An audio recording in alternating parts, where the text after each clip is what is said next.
Hello students, I am again back with part 2 of chapter number 1, Harappan Civilization. Students, I hope you all have seen part 1 of this chapter. If not, do watch it. So dear student, till this paragraph I have completed everything in part 1. We'll start part 2 with Great Greenery.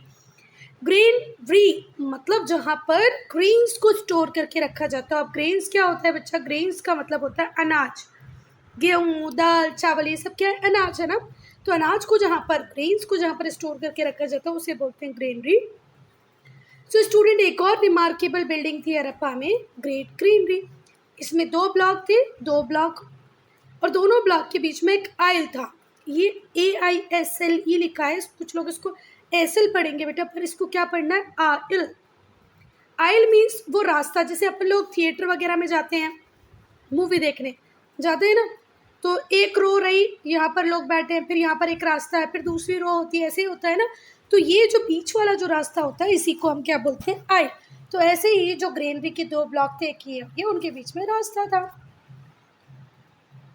Each block had 6 hall. Her block में 6 hall थे, corridors थे, और हर hall में फिर further 4 compartment थे.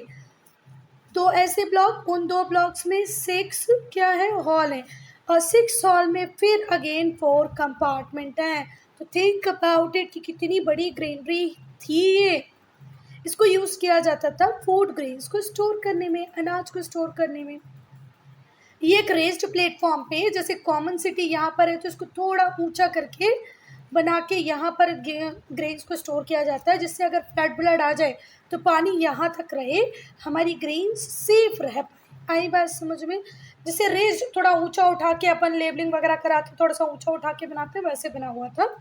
समझ में आ गया? कॉमन घर इस लेवल में बन जाएंगे, जैसे ये बने हुआ है घर, एक घर ये बना हुआ है. पर जब ग्रेनरी बनाने की बारी आई तो हमने उसको थोड़ा सा एक रेस्ड प्लेटफॉर्म दिया, उस प्लेटफॉर्म के ऊपर ग्रेनरी बनाई.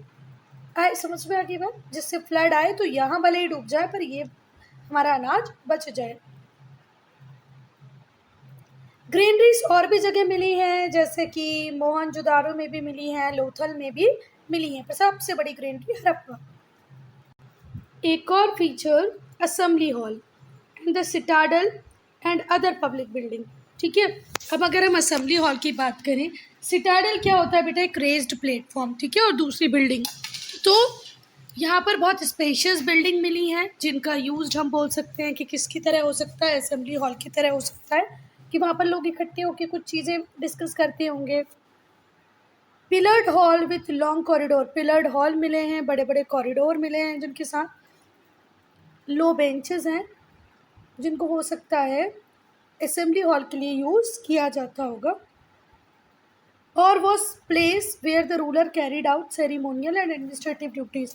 जहाँ से भी राजा सेरिमोनियल ड्यूटीज़ का एडमिनिस्ट्रेटिव काम करता होगा, हो सकता है वहाँ पर उनका यूज़ होता हो. Citadel was possibly occupied by members of ruling class. Citadel देखो, पूरे जितने भी हड़प्पन्स में, इंडस वैली सिविलाइजेशन में सिटीज़ मिलेंगी, वो सिटीज़ 2 पार्ट में होती थी. ये वाला पार्ट थोड़ा सा अपलिफ्टेड होता था बेटा, ऊंचा, मतलब ये वाला पार्ट लोअर होगा और ये वाला पार्ट थोड़ा सा रेज्ड करके ऊपर करके बनाया गया होगा. तो ये जो रेज्ड पार्ट होता था इसको बोलते थे सिटाडल. अब चलो थोड़ा सा सोचो बेटा, जो व्यक्ति थोड़े से पावरफुल होंगे वही इस प्लेटफॉर्म पे रहते होंगे, तो ये रूलिंग क्लास का माना जाता था citadel. Of the other public building something resembling a market place. Market place था, cottage, martial like military cantonment भी थे, जो भी अटेंशन खींचते हैं. तो भाई कुछ कॉटेजेस ऐसे मिले हैं, मार्शल लाइक मिलिट्री कंटोनमेंट, जिनको देख के ऐसा लग रहा है कि यार यहाँ पर मिलिट्री ट्रूप्स वगैरह रहते होंगे. ये भी बहुत ध्यान खींचता है कि उस टाइम में ट्रूप्स वगैरह भी रखते होंगे. तो अगर ऑल इन ऑल इस पैराग्राफ को देखें तो ये बोलना चाह रहा है कि बहुत बड़ी बड़ी स्पेशियस, बहुत स्पेस वाली बिल्डिंग मिली हैं, जिनको आप असेंबली हॉल बोल सकते हो. एक पिलर्ड हॉल है जिसमें बड़े बड़े कॉरिडोर हैं, लो बेंचेस लगी हुई हैं, जिसमें हो सकता है राजा अपने सेरिमोनियल फंक्शन करता होगा, एडमिनिस्ट्रेटिव ड्यूटीज़ निभाता होगा वहाँ पर बैठ के. सिटाडल, मैंने आपको बताया कि हर सिटी के 2 पार्ट होते थे, एक लोअर और एक थोड़ा सा ऊंचा करके बना देते थे, वो थोड़ा सा अपलिफ्टेड इस तरीके से, ऐसे. यहाँ पे लोअर ग्राउंड है, यहाँ पर जैसे अपर है, तो ये अपर पार्ट को क्या बोलते थे? सिटाडल। अब ऑब्वियसली बात है, ये ऊंचा थोड़ा सा रेस प्लेटफॉर्म है, तो यहाँ पर कौन रहती होगी? रूलिंग क्लास, ऐसा हमारा मानना है। फिर कुछ कॉटेजेस ऐसे भी मिले, कुछ कुटिया मिली हैं ऐसी, जिनमें ऐसा लगता है कि मिलिट्री कैंटोनमेंट थे। सोशल लाइफ कैसी थी लोगों की? अब हम पहले फूड की बात करें। फूड कैसा था भैया? तो फूड कैसा था? जो प्रिंसिपल डाइट हुआ करता था लोगों का, वो होता था व्हीट और बार्ले, गेहूँ, ज्वार। बार्ले मतलब होता है जौ। ज्वार बोला मैंने, ज्वार नहीं, जौ। तो जो प्रिंसिपल डाइट ऑफ पीपल, लोग जो प्रिंसिपली मतलब जो बेसिक डाइट था उनका, वो क्या था? व्हीट मतलब होता है गेहूँ, बार्ले मतलब होता है जौ। विच वर रेगुलरली कल्टिवेटेड, इनकी खेती वो लोग करते थे। Rice, dates, milk, mutton, poultry etcetera were also included in their diet. Wheat और बार्ले मेन चीज़ थी जिसको वो खाते थे। व्हीट का मतलब होता है गेहूँ, बार्ले का मतलब होता है जौ। और रेगुलरली वो राइस, डेट्स और मिल्क, मटन, पोल्ट्री का भी यूज़ करते थे उनके डाइट में। ये सारी चीज़ें भी होती थी, पर बेसिक मेन फोकस था व्हीट और बार्ले। ड्रेस, लोग सिंपल ड्रेस पहनते थे। मेन 2 पीस क्लॉथ पहनते थे। Upper garment was a shawl which was drawn over the left shoulder. Left shoulder पे एक शॉल की तरह रखते थे, जैसे ये एक आदमी बनाया मैंने, तो यहाँ पर ये इस तरीके से शॉल रखा जाता था। और under the right arm the lower garment resembled the modern dhoti. जैसे आज जो धोती पहनते लोग, वैसे ही होता था। मैं फिर से कोशिश करती हूँ ड्राइंग बनाने की। जैसे ये बनाया मैंने आदमी, तो ये राइट आर्म्स के अंदर से जाके ये इस तरीके से लेफ्ट शोल्डर पे ये क्लॉथ जाता था, और नीचे ये लोग धोती पहनते थे। आज की जो धोती पहनते हैं ना, आप लोगों ने देखा होगा पंडित जी वाली धोती, वो। जो फीमेल का ड्रेस होता था वो ज़्यादा डिफरेंट नहीं होता था मेल से। जो वीमेन होती थी वो loin cloth bound by girdle, कमर से बंधा हुआ। तो जो औरतें थी वो लॉइन क्लॉथ का यूज़ करती थी। ये जो ग्रिडल उनकी कमर के ऊपर, जैसे अपन वो बेल्ट पेट लगा लेते थे ना, उस टाइप का। ठीक है, कॉटन फैब्रिक का यूज़ होता था। परहैप्स ऊन का यूज़ भी होता था, कॉटन का भी यूज़ होता था। समझो थोड़ा बहुत आज हमारी जिस तरीके से साड़ी होती है, वो उसी तरीके से उसको पहना जाता था। ठीक है, और परहैप्स का मतलब होता है शायद ये लोग वूल का यूज़ भी करते थे, ऊन का यूज़ भी करते थे। स्टूडेंट्स, ये ज्वेलरी की कुछ टाइप है जो हमें कहाँ से मिले हैं? मोहनजोदारो से मिले हैं। ऑर्नामेंट्स की अगर हम बात करें, ज्वेलरी ऑर्नामेंट्स मतलब आभूषण। मेन भी आभूषण पहनते थे, ऑर्नामेंट पहनते थे, वीमेन भी पहनती थी। रिच हो पुअर हो, सब अपने अपने हिसाब से कुछ ना कुछ ज्वेलरी पहनते थे। गोल्ड, सिल्वर, कॉपर और दूसरे मटेरियल से भी वो ज्वेलरी बना लेते थे। ठीक है, well known metal and precious stones were use. Well known metal का यूज़ करते थे, प्रीशियस स्टोन का यूज़ करते थे ज्वेलरी बनाने के लिए। बहुत सारे ऑर्नामेंट्स ऐसे होते थे जिनकी डिफरेंट डिफरेंट डिज़ाइन थी, जैसे कि नेकलेस, फिंगर रिंग, आर्मलेट, ये सब कुछ उनको आता था। और ये सारी ज्वेलरी मैन भी पहनते थे और विमेन भी पहनती थी। जैसे तुम लोगों ने पुराने जो सीरियल्स हम लोग देखते हैं, महाराणा प्रताप या अकबर, तो वो लोग नहीं हाथ में भी मतलब ब्रेसलेट्स वगैरह पहने रहते थे, गले में भी माला पहने रहते थे, और खुश हो जाते थे तो अपनी माला वाला तोड़ के दे देते थे। रिंग पहनते थे तो रिंग निकाल के दे देते थे। ऐसा था ना, देखा है ना तुम लोगों ने, वैसे ही समझ लो। इकोनॉमिक लाइफ की बात करें तो मेन ऑक्यूपेशन सब हम लोग देखेंगे। Indus valley civilisation, Harappan civilisation में लोग करते क्या थे, उनका व्यवसाय क्या था? तो पहला एग्रीकल्चर। जो मेन ऑक्यूपेशन था लोगों का वो एग्रीकल्चर था। बेटा हमें बहुत सारे स्पेसिमेन मिले हैं गेहूं के, जौ के, जो ये प्रूफ करते हैं कि क्रॉप यहाँ पर रेगुलरली कल्टीवेट की जाती थी। अब इतनी बड़ी बड़ी ग्रेनरीज इन लोगों ने बनवा रखी, मतलब सरप्लस में प्रोडक्शन होता होगा, तभी तो हम अनाज का भंडारण स्टोरेज करते हैं, है ना। अगर बचेगा ही नहीं तो स्टोर क्या करोगे। एक इंटरेस्टिंग फैक्ट और है कि ये लोगों को कॉटन भी यहाँ से मिला है। Most interesting is the finding of cotton. जो अर्लीस्ट नोन सो फॉर, आज तक का सबसे पुराना यूज़ कॉटन का हमको इसी सिविलाइजेशन में मिलता है। और मतलब कुछ लोगों का तो ऐसा कहना है कि जैसे जॉन मार्शल का, कि इसी ही पर्टिकुलर एरिया में ही मिलता है। ठीक है, the use of cotton was exclusively restricted at this period in India. कि इस पर्टिकुलर टाइम में कॉटन का जो यूसेज था वो थोड़ा सा रेस्ट्रिक्टेड था, पर यहाँ पर कॉटन मिला है।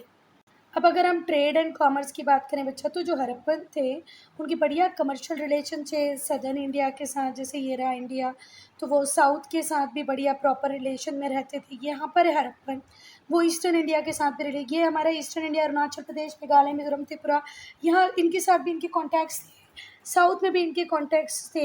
ये सेंट्रल एशिया की कुछ कंट्रीज से भी जुड़े हुए थे। ये बहुत सारे मेटल्स, प्रीशियस स्टोन्स दूसरी कंट्री से इंडिया में मंगवाते थे, इंडस वैली में मंगवाते थे, मतलब सेंट्रल एशिया की दूसरी कंट्री से भी सामान आता था। और ऐसा विश्वास है कि ये जो इंडस वैली के लोग थे, ये कर्नाटका से अपना गोल्ड, यहाँ पर है कर्नाटका से अपना गोल्ड लेते थे, कॉपर लेते थे राजस्थान से, यहाँ पर हमारा इंडियन स्टेट राजस्थान, और अफ़गानिस्तान और ईरान से लेते थे ये प्रीशियस स्टोन। फिर से 1 मार्क क्वेश्चन पूछा जा सकता है, गोल्ड कहाँ से लेते थे भैया? कर्नाटका से। कॉपर कहाँ से? राजस्थान से। प्रीशियस स्टोन्स कहाँ से? अफ़गानिस्तान और ईरान से। ठीक है बात।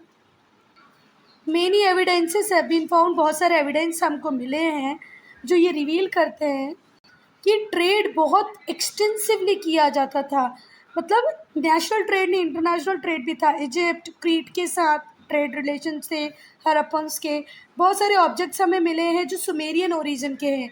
सुमेरियन ओरिजिन के ऑब्जेक्ट हमें कहाँ मिले हैं? इंडस सिटीज़ में मिले हैं। फर्दर ये बताता है कि ट्रेड रिलेशनशिप सिर्फ एक कंट्री में, इंडस वैली सिविलाइजेशन आपस में बीच में सिटीज़ में नहीं कर रही है, उनके जो ट्रेड रिलेशंस हैं वो दूसरी कंट्रीज़ के साथ भी हैं। ठीक है बात। अब अगर हमें बेटा ट्रेड करना है तो हमें क्या चाहिए? Uniform weight and measures. Uniform weight and measures मतलब अगर हमारा कोई सामान 1 kg है तो हम उसके बदले में कहीं से कुछ भी लेके आते हैं तो हमें क्या प्रॉपरली उसको मेजर करना आना चाहिए। तो ये जो 1 kg है, सेंटीमीटर है, मीटर है, इसको हम क्या बोलते हैं? स्टैंडर्ड मेजरमेंट के सिस्टम। ये वेट का सिस्टम हो गए, ये मेजरमेंट के सिस्टम हो गए, तो इनकी भी बहुत ज़्यादा इंपॉर्टेंस थी, ये भी हमें चाहिए थे। तो ऐसा मिला है बेटा, देयर इज़ एविडेंस, ये एविडेंस है कि जो हड़प्पन्स थे वो सेट्स ऑफ क्यूबिकल स्टोन्स का यूज़ करते थे। Stone weight even in the far flung areas में भी कोनिकल वेट सिस्टम मिला, मतलब जो बताता है कि इनका वेट मेजरमेंट सिस्टम भी कैसा हुआ करता था? स्टैंडर्ड, एक तरह का। जैसे अगर मैं बोलूँ मुझे 1 हाथ 5 हाथ कपड़ा चाहिए, तो बेटा किसी व्यक्ति का हाथ छोटा होगा, किसी व्यक्ति का हाथ बड़ा होगा। मैं बोलूँ 4 कदम की दूरी पर है तो किसी छोटे बच्चे का 4 कदम अलग होगा, बड़े बच्चे का 4 कदम अलग होगा, और एक यूथ का 4 कदम अलग होगा। तो ये तो स्टैंडर्ड नहीं है ना। पर यहाँ पर जो वेट मेजरमेंट के सिस्टम थे वो बहुत ही स्टैंडर्ड थे। मतलब कैसे स्टैंडर्ड थे? इन लोगों ने इस तरीके से कुछ यूनिट बना ली थी जिससे वो प्रॉपरली मेजर कर पाते थे। ट्रेड लैंड से भी होता था और सी रूट से भी होता था। The representation of a mastless ship on a seal, एक मास्टलेस शिप मिली हमें जिसके ऊपर शील मिली है, suggest the popularity of sea route. इससे पता चलता है कि सी रूट्स भी उस टाइम में बहुत ज़्यादा पॉपुलर थी। Art and craft, art of sculpture, जो डिस्कवरी हुई स्टेच्यूज़ की, फिगरिन्स की, in terracotta, stone and even metal, कुछ मेटल की मूर्तियाँ बनाई थी इन लोगों ने, कुछ पत्थरों की, कुछ मिट्टी। टेराकोटा समझो, मिट्टी। इससे हमें पता चलता है कि इनकी जो डेवलपमेंट था, जो स्कल्पचर का जो डेवलपमेंट था, बहुत ही हाई स्केल पे था। मतलब अच्छे मास्टरपीस ये लोग बना लेते थे। मतलब इन लोगों ने अपने टाइम में मास्टरी हासिल कर ली थी आर्ट ऑफ स्कल्पचर में, मूर्तियाँ बनाने में। स्कल्पचर इन मेटल, जो मोस्ट आउटस्टैंडिंग वर्क दिखता है मेटल में वो था ब्रोंज की फिगर, एक डांसिंग गर्ल का फिगर बनाया है। ये फिगर देखो, ये डांसिंग गर्ल का फिगर बनाया है जिसका एक हाथ उसके हिप पे है, डांसिंग पोस्चर में वो खड़ी है, उसने नेकलेस पहना हुआ है, उसका जो लेफ़्ट आर्म है उसमें बैंगल्स हैं जो कि आइवरी या बोन से बने होंगे, जो उसके बाल हैं वो नीटली फैशन है in the form of burn. ठीक है। And her head is tilted slightly backward, और सर जो है पीछे की तरफ झुका हुआ है। स्कल्पचर इन स्टोन, दो स्टोन के स्टेचू भी मिले हैं जो मोहनजोदारो और हड़प्पा में अलग अलग मिले हैं। एक मोहनजोदड़ो में मिला है, दूसरा हड़प्पा में मिला है। ये बताता है कि स्कल्पचर्स में भी इनके पास रिमार्केबल स्किल्स थे। अब बेटा ये जो वर्ड है स्कल्पचर, फिगराइन, स्टैच्यू, ये सब मूर्ति ही है, इसमें कुछ अलग नहीं है। मूर्ति इनका सबका हिंदी क्या ही होगा, मूर्ति। एक जो स्टैच्यू मिला है वो है स्टैच्यू ऑफ नॉबल मैन और priest bearing a shawl. Priest एक नॉबल मैन है जिसने सॉल पहनी हुई है अपने लेफ्ट शोल्डर पे, जो राइट आर्म्स के अंदर से निकली हुई है। इनकी जो आंखें हैं वो हाफ क्लोज्ड हैं। His beard is neatly trimmed, मतलब जो दाढ़ी है वो भी प्रॉपर ट्रिम की हुई है। एक और ब्यूटीफुल पीस मिला है स्कल्पचर का, मेल टॉर्सो, वो रेड स्टोन पे बना हुआ है with socket holes in the neck, और सॉकेट होल्स मिला है नेक में, and shoulders for the attachment of head and arm. Show मतलब सर को जोड़ने के लिए, आर्म्स को जोड़ने के लिए। ये है bust portrait of bearded man, दाढ़ी वाले आदमी जिसको नॉर्मल मैन भी कहा गया है।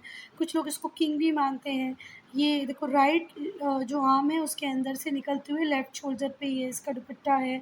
जो दाढ़ी है वो प्रॉपर ट्रिम की हुई है, आधी आंखें बंद है आधी खुली हुई हैं। और ये रहे वो रेड स्टोन से बना हुआ, जिसमें यहाँ पर देखो ये सॉकेट्स मिले हैं। यहाँ पर आप आर्म जोड़ देना, यहाँ पर आप सर जोड़ सकते हो। तो मास्टरपीस तो थे खैर, समझ में आ गया। ये मेल टॉर्सो, और जो पहले वो आँख बंद करने वाली गुड़िया आती होगी, आपने देखी होगी ना, सर निकाल दो हाथ अलग निकल जाते थे, वैसे ही इन लोगों ने भी इस तरीके से बनाया। यहाँ पर हाथ जोड़ देंगे, यहाँ पर सर जोड़ देंगे। अब मूर्तियाँ जो किससे बनी हैं, टेराकोटा से। ये पत्थर से बनी हैं, कुछ मेटल से बनी है, कुछ मिट्टी से बनी की बात की। जो टेराकोटा फिगराइन है वो है मदर गॉडेस का, जो हमें कहाँ मिला, मोहनजोदड़ो में मिला। ये मूर्ति का एक अनोखा पीस है, एग्जिक्यूट पीस है स्कल्पचर्स का। बहुत सारे दूसरे भी टेराकोटा के फिगर्स मिले हैं, जैसे बुल मतलब बैल, dog, shape, birds, man, women, ये भी बहुत सारी मूर्तियाँ मिली हुई हैं जो काय की है, मिट्टी से बनी हुई। ये रही मदर गॉडेस की इमेज। आर्ट ऑफ कार्विंग, ये बुल का इमेज है ना। जो इंडस पीपल थे उनको कार्विंग भी आती थी। कार्विंग क्या होती है, जैसे एक ये गीला सरफेस है, इसके ऊपर अगर मैं कुछ लिख दूँ तो वो छप जाएगा उसके ऊपर। चलो अभी तो गीले सरफेस की बात होगी, जो वेट था, जो नम था। अब एक हार्ड सरफेस है, पत्थर है, पत्थर के ऊपर खुरच खुरच के अगर हम कोई डिज़ाइन बना दें, कुछ लिख दें, जैसे एक एक पहाड़ है ना, चट्टानें हैं, इन चट्टानों के ऊपर मैं पत्थरों पे ही खुरच खुरच के कुछ लिख दूँ दूसरे पत्थर से, तो इसको क्या बोलते हैं, कार्विंग। जो इंडस पीपल थे उनको कार्विंग भी आती थी। तो जो फिगर्स बने एनिमल के, उन्हें कार्व किया गया है सील पे। जैसे सील नहीं होती अपने प्रिंसिपल की सील होती है, स्कूल वाली जो सील होती है, वो सील के ऊपर इन्हें क्या मिले हैं, एनिमल के कार्व फिगर्स। ये भी बताते हैं कि इनको भैया इस काम में भी बहुत एक्सीलेंस हासिल थी। बहुत सारी सील्स मिली हैं जिनके ऊपर बहुत सारे एनिमल के क्या बने हुए हैं, फिगर्स बने हुए हैं, जैसे bull, buffalo, bison, elephant, mythological unicorn. Unicorn पता है ना आपको क्या होता है, वो एक सींग वाला जो हॉर्स नहीं होता है, मूवीज़ वगैरह में दिखाते हैं, दौड़ता हुआ आता है, वही। आर्ट ऑफ पेंटिंग की बात करें, बहुत सारे डिज़ाइंस मिले हैं मैन के, फिगर्स मिले हैं मैन के, एनिमल के, बर्ड्स के, ट्रीज़ के, जो कहाँ पर पेंट किए गए हैं बेटा, अर्थनवेयर, जो मिट्टी के जो मटके हैं, जो पॉट है, उस पर बहुत सारे डिज़ाइन बनाए गए हैं, कुछ ट्रीज़ के, कुछ बर्ड के, कुछ एनिमल के, कुछ ह्यूमन के। ये ही उनके आर्टिस्टिक स्किल को दिखाता है। इन्होंने जियोमेट्रिकल पैटर्न्स को भी बनाया है बहुत सारे कलर्स में, पोट्री के ऊपर, मटकों के ऊपर। ये देखो, ये दिख रहे हैं ना geometrical patterns.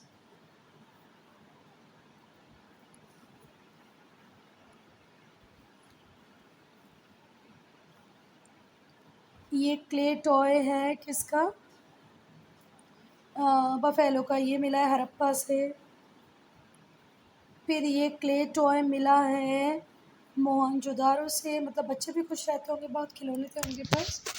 Art of pottery, जो हड़प्पन पॉटर्स थे उन्होंने पॉटरी बनाई, बहुत सारे शेप की, साइज़ की।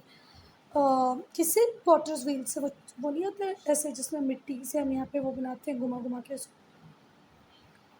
बहुत सारे टाइप्स के पॉट थे, जार थे। वासेस मतलब फ्लावर पॉट, पॉट मतलब मटका, जार बनाए गए हैं। Pots mean for daily use, जो डेली यूज़ के लिए होते थे वो प्लेन होते थे। जो वैल्यूएबल्स को प्रिजर्व करने के लिए, जिनके अंदर हम कुछ रख के, जैसे ज्वेलरी वगैरह रख के प्रिजर्व करना है या किसी चीज़ को लॉन्ग ड्यूरेशन तक चलाना है, तो वो उसके लिए जो मटका आता था वो ग्लेज्ड होता था, पेंटेड होता था, मतलब चमकदार सुंदर तरीके से बनाते थे उसको। Spinning, discovery of large number of spindles, यहाँ पर बहुत सारे स्पिंडल्स मिले हैं लोगों के घरों में, जो ये बताते हैं कि यहाँ पर कॉटन में स्पिनिंग का काम भी होता था। वूल बहुत कॉमन था एमंग द पीपल, ऊन का काम भी होता था। ये अलग अलग टाइप की पॉटरी मिली है। ये देखो, इस टाइप के जो पॉट हैं ये तो आज भी बहुत ज़्यादा फैशन में रहते हैं, सारे टाइप के मटके। स्पिंडल्स मिले हैं, स्पिंडल रोल्स मिले हैं। वो जो नहीं आता चरखा, आप लोगों ने देखा होगा जिसके ऊपर अपन धागा बांध देते हैं, उसको बोलते हैं स्पिंडल्स ना। वो काय के बने थे बेटा? टेराकोटा के और प्रोक्लीन के। प्रोसलिन मतलब मिट्टी के या चीनी के। प्रोसलिन, पोर्सिलिन क्या होता है? चीनी मिट्टी, और टेराकोटा मतलब मिट्टी। जो डिस्कवरी थी of dyer's vat on the site shown that they were familiar with the art of dyeing their fabric. Dyer's vat मतलब जो कलर करने के लिए हम लोग जो पूरा सिस्टम यूज़ करते हैं वो भी मिला, मतलब इन लोगों को कपड़ों को कलर करना भी आता था। डाइंग मतलब कलर करना होता है ना। मेटलर्जी और मेटल क्राफ्ट की अगर हम बात करें तो स्मिथ्स होते थे बहुत सारे काइंड के, जिनके पास टेक्निकल स्किल होते थे। वो ब्यूटीफुल ज्वेलरी भी बना लेते थे, एलॉय बना लेते थे। एलॉय मतलब दो मेटल्स को मिला के अगर कोई तीसरा मेटल आप बना लेते हो तो इसको कहते हैं, एक मेटल लिया, दूसरा मेटल लिया और तीसरा मेटल बना दिया, इसको कहते हैं एलॉय, मिश्रण। हाई एस्थेटिक सेंस था जो इन लोगों की गोल्ड ऑर्नामेंट डिज़ाइन में दिखता था। किस तरीके से ब्यूटीफुल गोल्ड से हम डिज़ाइन बना सकते हैं ये उनको पता था। नेकलेस बनाते थे, आर्म बैंड बनाते थे, बैंगल, गिडल्स मतलब वो कमरबंद बना लेते थे। नेकलेस तो पता ही है, गले में पहनने वाला, आर्म में पहनने वाला, चूड़ियाँ, ब्रेसलेट, सब इनको बनाना आता था, जो पहनती थी हड़प्पन में। जो आर्टिशंस थे इन्होंने अपने स्किल शो किए smelting bronze and producing vessels. Vessel मतलब बर्तन भी बना लेते थे ये ब्रॉन्ज से, बहुत ही अच्छी क्वालिटी के। आप लोगों ने देखे होंगे ना पुराने घरों में जो पीतल वगैरह के जो बड़े बड़े घड़े होते थे। Copper vessel were made from sheet metal, और जो पूजा के बर्तन होते हैं अभी आप लोगों ने देखे उसको बने होते थे कॉपर से, तो कॉपर वेसल, कॉपर के बर्तन भी इन्हें बनाना आता था। सब कुछ जो इन लोगों ने बनाया, कॉपर के बर्तन बनाए, मूर्ति बनाई, हम सब समझ गए बेटा। जो नहीं समझ पाए वो थे इनकी राइटिंग, इनकी स्क्रिप्ट। जो हड़प्पन थे उन्होंने राइटिंग तो उन्हें आती थी, उन्होंने राइटिंग को तो डेवलप कर लिया था। इनकी जो सील्स थी हड़प्पा की, मोहनजोदड़ो की, उस पर कुछ एनग्रेव्ड है, कुछ पिक्टोरियल राइटिंग है जिसको हम अभी तक समझ नहीं पा रहे हैं। सिमिलर इंस्क्रिप्शन हमें मिले हैं कॉपर टेबल्स पे, फिगर ऑफ मैन और एनिमल्स पे। पर बेटा जो अनफॉर्चुनेटली जो पिक्टोरियल स्क्रिप्ट है इसको हम अभी तक डेसिफर नहीं कर पाए हैं, डिकोड नहीं कर पाए, हमें वो पढ़ना नहीं आता। कुछ स्कॉलर्स का ओपिनियन है कि जो राइटिंग है वो राइट टू लेफ्ट ही होती थी, कुछ कहते थे नहीं ये लेफ़्ट टू राइट होती थी। अब भगवान ही जाने कैसा होता था, क्योंकि इसको हम अभी तक डिकोड नहीं कर पाए। राइटिंग वाले पार्ट में हम लोग बहुत पीछे हैं।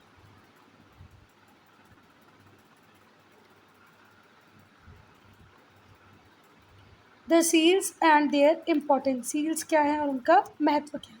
जो सील्स है may be considered as the most valuable, seal सबसे महत्वपूर्ण फाइंडिंग है इंडस वैली सिविलाइजेशन की, हड़प्पा की। देखिए बस ये हमें बताती हैं। अच्छा, ये इस टाइप की इन लोगों की ABCD 1 2 3 थी पिक्टोरियल। अब ये क्या है? सूखे पेड़ की तरह, ये क्या बोलना चाह रहे हैं?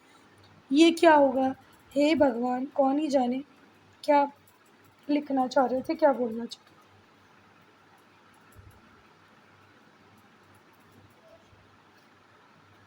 सील्स हमें बहुत कुछ बताती हैं इंडस वैली सिविलाइजेशन के रिगार्ड्स में, हड़प्पन सिविलाइजेशन के रिगार्ड्स में। आज 2000 से ज़्यादा सील हमें मिल चुके हैं डिफरेंट डिफरेंट टाइप की, डिफरेंट डिफरेंट साइट्स में। कुछ लोथल में मिली, कुछ कालीबंगन में, कुछ हड़प्पा में, तो कुछ मोहनजोदड़ो में। ठीक है, यूजुअली स्क्वायर होती है, ऑब्लॉन्ग होती थी, टेराकोटा से बनी होती थी, स्टेटाइट से बनी होती है, और आइवरी। आइवरी बोले तो हाथी दांत, टेराकोटा बोले तो मिट्टी। स्टेटाइट मतलब एक मिनरल होता था बेटा। तुम लोग जब गूगल में इमेजेस देखोगे ना तो पता चल जाएगा कि मिनरल की तरह ही होता था, तो इससे भी सील बनती थी। एनिमल जो सील होती थी, कुछ सील्स पे आपको फिगर्स मिलेंगे किसके, एनिमल के, जैसे बफेलो, बुल, एलिफेंट, टाइगर के। जो बेस्ट एनग्रेव्स हैं वो है हम्प्ड बुल, जो ऐसे ये वाले जो नहीं आते जिनके ऊपर ये हम्प होता है, बफेलो एंड बिसन। बफेलो तो आपको पता ही है भैंस होती है। बिसन मतलब जो पहाड़ी जो बैल होता है उसको बोलते हैं ना। ये बुल सील ऑफ स्टोन ये कहाँ मिली है, मोहनजोदड़ो में मिली है। यूनिकॉर्न सील भी मिली है, एक और सील मिली है जिस पे यूनिकॉर्न का डायग्राम है। सिंगल प्रोट्रूडिंग हॉर्न, जो घोड़ा होता है उसके सींग तो होते हैं, ये एक सींग वाला जो घोड़ा होता है वो। शिव पशुपति सील भी मिली है, एक बहुत इंपॉर्टेंट सील मिली है। तो इम्पोर्टेंट पशुपति सील बाद में पढ़ेंगे। ये देखो, एक घोड़ा है और इस पे एक सींग है ना, ये वाला, इसको बोलते हैं क्या बोलते हैं, वन यूनिकॉर्न। क्या बोलते हैं, यूनिकॉर्न, एक सींग वाला घोड़ा। ये है बेटा वो पशुपति सील, स्टोन के ऊपर दिख रहा है ये पशुपति, मोहनजोदड़ो से मिली है ये। ये जो पशुपति हैं ये डेपिक्ट करते हैं थ्री फेस, तीन फेस है इनके, तीन डाइटी को ये प्रेजेंट करते हैं। थ्री फेस डाइटी मतलब तीन फेस हैं एक डाइटी के, एक मूर्ति के तीन फेस हैं। ठीक है, जैसे हमारे ब्रह्मा जी के तीन फेस हमें दिखते हैं वैसे ही, रावण के 10 सिर दिखते हैं वैसे ही। तो ये पशुपति शील में तीन सर हैं, तीन मतलब ऐसा लगता है भगवान है। ये यौगिक पोस्चर में बैठे हुए हैं, जैसे योग करने के लिए हम बैठते हैं। With horn and head dress surrounded by animal, आसपास में एनिमल बैठे हैं। ऐसी दो और शील मिली है शिव की बाद में जो एक्सकवेशंस हुए उसमें। और ये देखो यहाँ पर सींग भी दिखाए गए हैं। अब सील्स का इम्पोर्टेंस क्या है, जो सील्स हैं बहुत वैल्यूएबल सोर्स हैं जो हमको कल्चर की, सिविलाइजेशन की, लोगों की इंफॉर्मेशन देती हैं। जो फिगर्स बने हुए सील्स पे उससे हमें पता चलता है कि physical feature, dress, ornament, hairstyle कैसी होती थी उस टाइम में लोगों की, है ना। लोग कौन से एनिमल को ये लोग जानते थे, किसको नहीं जानते थे। फिर सेकंड है ये लाइट, मतलब ये हमें बताते हैं रिलीजियस फेथ कैसे थे, लोगों के बिलीव कैसे थे। थ्रो लाइट मतलब प्रकाश डालते हैं, ये किस बात पे भी कि लोगों के रिलीजियस बिलीव कैसे थे, लोग कैसे हुआ करते थे उस टाइम के। और ये हमें आइडिया देते हैं कमर्शियल एक्टिविटीज़ होती भी थी कि नहीं होती थी, बिजनेस वगैरह होता था नहीं होता था, ट्रेड कैसा था। They reveal the remarkable skill of artist, और सील से हमें पता चलता है कि उस टाइम आर्टिस्ट कितने बढ़िया होते थे। Script prevalent in those day, हमें ये भी पता चला कि उस टाइम में कैसे स्क्रिप्ट, किस तरीके से लिखना पढ़ना चलता था। Student, I am ending this video here only. Brief account of religious belief हम पार्ट 3 में स्टार्ट करेंगे।